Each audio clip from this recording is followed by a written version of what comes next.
Alright, you guys. Just chilling on my way to work. About to toss some boxing right quick. Hey, check this out. Once again, I'm driving. So y'all gotta be cool in the comment section. Y'all gotta keep the comments short because I can't read those long ass comments. Unless y'all want me to run into somebody's car, run my car off the freeway, then keep the comments short. But nevertheless, yeah, so all right, man. Let's talk about yesterday's boxing events. What's going on? Okay, so we'll start with Dillian Whyte. That was a nasty knockout for Dillian Whyte. I know some people were saying that Povetkin should be drug tested. Look, I'm gonna tell you right now, with this shit going on with the pandemic and shit, you could see a lot more fights end up like that. Because at the end of the day, I just think they're not gonna put emphasis on that. Because keep in mind, you got to have people coming in contact with these boxers. They got to check their, urine and all that kind of stuff. So that could be very difficult for the time being. So you could see more knockouts like that. For real. You got to understand, people got to be tested. These fighters are fighting in bubbles and all that kind of stuff. So that means the people that take the urine test, that means they gotta be inside the bubble. They gotta sign paperwork and all that kind of stuff. So at the end of the day, you gotta wonder, do the promotional companies and the networks want to go through all that? So I'm just saying, we gotta keep it 100. Now, can Dillian Whyte recover from that? Well, like I said before in my solo video, it's really up to him.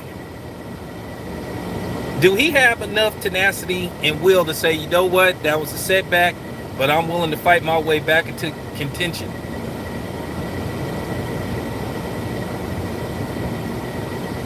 I mean, I don't know if something was funny about that fight, but at the end of the day, you got to give Povetkin credit. He landed a perfectly placed uppercut. Flush.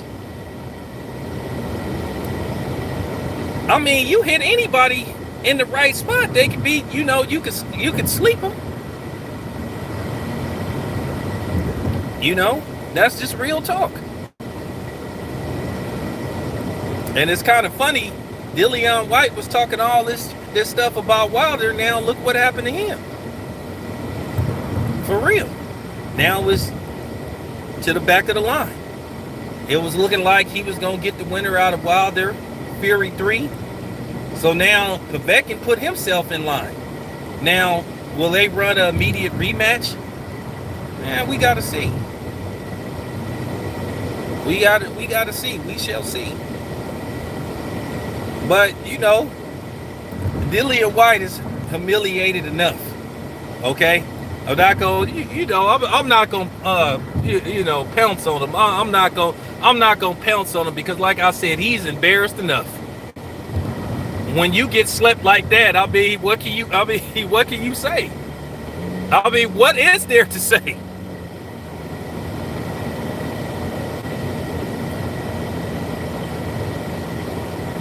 If you drop somebody twice in a fight and you still end up getting slept, hey, that's one of the beauties of boxing. Anything can happen. All it takes is one punch. Keep in mind, Sugar Shane Mosley landed 2 flush shots on Floyd Mayweather. Because I'm going to tell you right now, had Sugar Shane Mosley landed that punch maybe one more time, you might have been talking about Floyd suffering his first loss. But, Floyd kept it together. He made sure he didn't get hit like that again. And he cruised to a victory. That's, like I said, that's just how boxing works. That's just real talk. But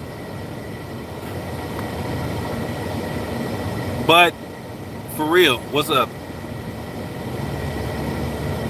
So let me talk about Joe Smith Jr. and Alvarez. I didn't even know that fight was on. I got a chance to see it earlier this morning. I watched the fight in its entirety, and I got to tell you, Joe Smith Jr. fought a great fight yesterday. And this is what I'm saying about boxing. You know, he lost to Bivol, but he rebounded, and he got himself right back into contention. So now he has a chance to fight for a title. And this is what this is what I'll be trying to tell people. You know, in boxing, it's damn near like, it's almost like if you lose 2 fights in a row, damn near you headed to gatekeeper status. Whether it's fair or not, that's how boxing is. That's why after a tough loss, you take a couple of tune-up fights, a tuned-up fight or two, then you get right back at it. Because it's easy to fall out of the rankings. And we already know the ranking system go by favoritism. They don't go by a lot of times who's more deserving. They go by favoritism. And well, it's just like draft charts. They go by some. And Joe Smith Jr. with that performance, he got people talking about him. I mean, he beat Jesse Hart. You know, he lost to Bivol and he came back and he won some fights. For real. It was an impressive knockout. A lot of people say that Joe Smith Jr. is a one-trick pony. All he tried to do is throw power shots and get you up out of there. But, well, he boxed yesterday. He mixed it up yesterday. He systematically broke Alvarez down. Because sometimes when you sit up there trying to land a money shot, you take a lot of wind. When you hit and just win, you take steam off your punches, you start getting fatigued, and then your punches don't have the impact that it would have. And that's the problem that Rolly had. Rolly kept trying to land a big punch, and that's why he ended up having the results of that fight, where people thought, well, he pretty much lost the fight. We just got to keep it 100. I thought Rolly lost the fight. So like I said, with Joe Smith performance, like I said, it put him in contention, well, to win a title. If Joe Smith can win the WBO belt, we already know they're going to put him in there with Arthur Beterbiev. Now, whether he wins that fight against Beterbiev, you know, well, we'll see. At the end of the day, Beterbiev is and should be the favorite in any fight versus anybody.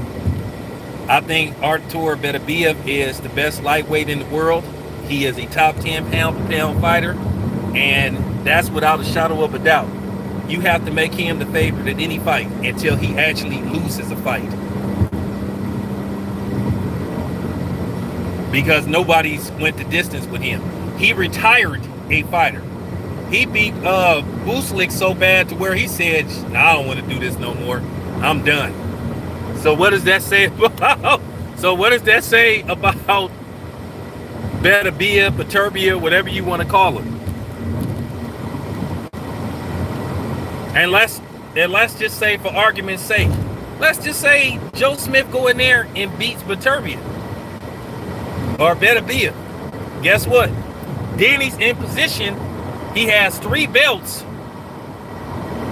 and then he's 1 belt away from being undisputed. Then he has to go fight Bivol. He gets a rematch with Bivol, and who knows how the rematch is.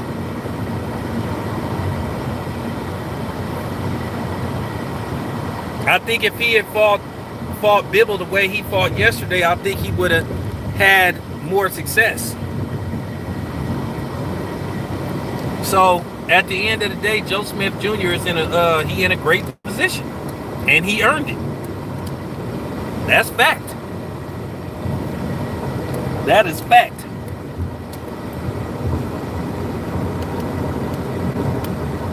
Yeah, he made Buslik retire, and I'm not gonna lie. I was happy that Beterbiev did that to him, because I haven't forgot what him and Lomachenko did when Buslik knocked out Adonis Stevenson when they cut his face off that belt. And of course, the Lomachenko apologists came. Oh no, no, no, no! That wasn't this. No, no, no, no, no! They didn't know he was in the. They didn't know he was hurt. They didn't know he was hurt. And then you can see a TV screen showing what was going on outside, right before our eyes. And I was like, okay. But at the end of the day, like I said, he got his just desserts. So I was enjoying that. At the end of the day,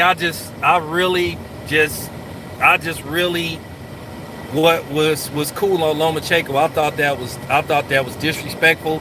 I thought that was classless, because let Floyd Mayweather had did that, let Andre Ward had did that, let any black fighter had did what Lomachenko and Buslik did, they would have said that's classless and that's disrespectful. But we already know what it was. It was the complexion protection.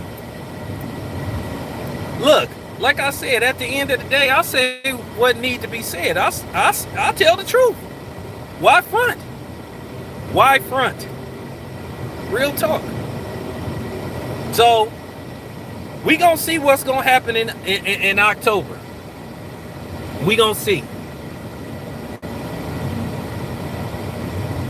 Because a lot of people, believe it or not, believe that Teofimo Lopez.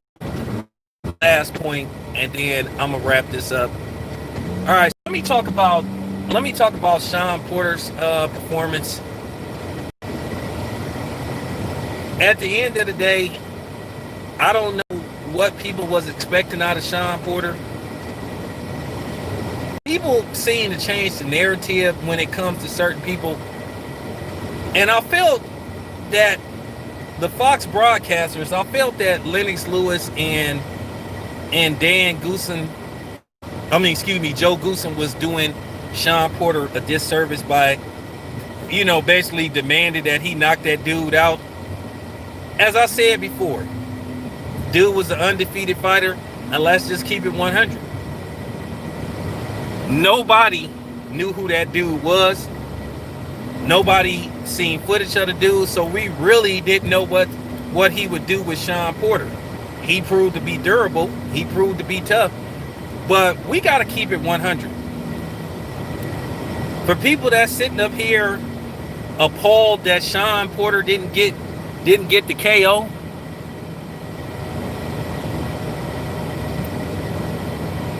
people were appalled that Shawn didn't get the KO.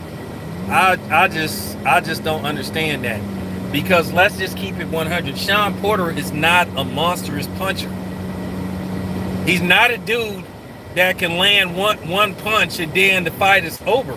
He's never been like that. Shawn is a dude that just take away your will. He overwhelm you, and that's what he does with value, mauling, roughing you up. He's never been a dude like, for real.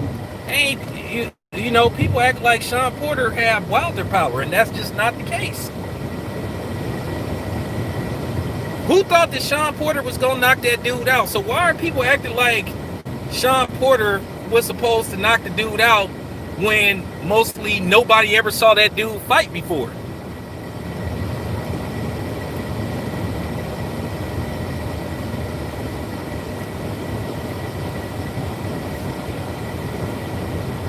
So I'm just keeping it 100. And according to CompuBox, like I said, if you, depending on what you really think of CompuBox, because I feel like it's hit or miss. According to CompuBox, that was Shawn Porter's most offensively output, fight. His punch output was the most he's ever thrown and landed in a fight. He landed, according to CompuBox, 304 punches. Isn't this what we was complaining about Shawn Porter? About not being offensive enough? And it's not about defending Shawn Porter. I'm just telling the truth. A lot of people can't make up their mind. They don't be knowing what the hell they want. And I'm just keeping it 100. Did anybody expect Shawn Porter to knock that dude out? I said either Shawn might stop the dude or he probably would win a decision. But I didn't say Sean Porter's definitely gonna knock the dude out. He did what he needed to do. He fought good enough to put himself in a position to where he could get him another big time fight, another pay-per-view showdown, and another solid payday. That's what he did. Just real talk. As I said in my last video, Kenny watched these videos. So I was, keep in mind, I was at their house watching Sean train for that fight. What's up? I mean, at the end of the day, y'all can't have it both ways. You can't sit up there and say, you know, you get tired of Sean not putting on a fan-friendly fight, but then he puts on a fan-friendly fight, and you say, oh, well, he should have knocked the dude out. I'm just keeping it 100. Real talk. We know Floyd as he moved up in weight. He wasn't expected to knock people out. When you watch Floyd fight, or when you watch Andre Ward fight, you expected them to outpoint they opponent and win a decision. And that's just real talk. Expecting Andre Ward to go in there and KO the dude. It's just certain fights you think and you figure out he probably gonna get the KO in this particular fight. Keep in mind, if I'm not mistaken, in that particular Sergey Kovalev fight, the second fight, I picked Andre Ward to stop him because Andre Ward, a fire was lit under him for that second fight because people tried to insinuate he was a coward. If he retired and didn't fight Sergey Kovalev, and even though now it's coming out that Andre Ward had a bad leg, and that he was injured when he fought Sergey Kovalev in both fights. So that's what I'm saying. People are finicky sometimes when it comes to what they want out of a shit. Like I said, you can't have it both ways. You knew what you was getting when you watched Andre Ward fight. Same thing with Floyd. You know, same thing with Sean Porter. More than likely, the fight is going to go the distance. Just keeping it 100, y'all. That's all. Oh, thanks, man. Yeah, Ward was determined to knock Sergey Kovalev out. A fire was lit under him. Spoke to Andre Ward when he was getting ready to start training for that fight. I knew he was going to knock him out. Just like in the fourth fight. Yeah, well, hey, Black Reality TV, that's what I keep telling people. When did Sean Porter become Deontay Wilder?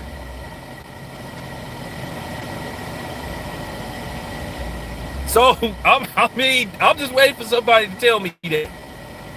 At the end of the day, the fight went like how it go. He got the win. So now, and he fought a fan-friendly, offensive-minded style.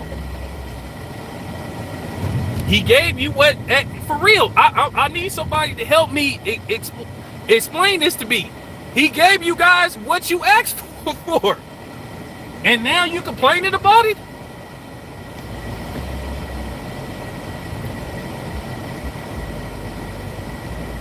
Yeah, exactly.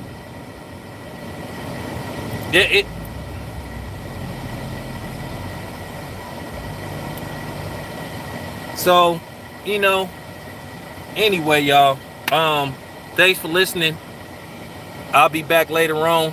Shout out to everybody. Shout out to, all the subs. Peace.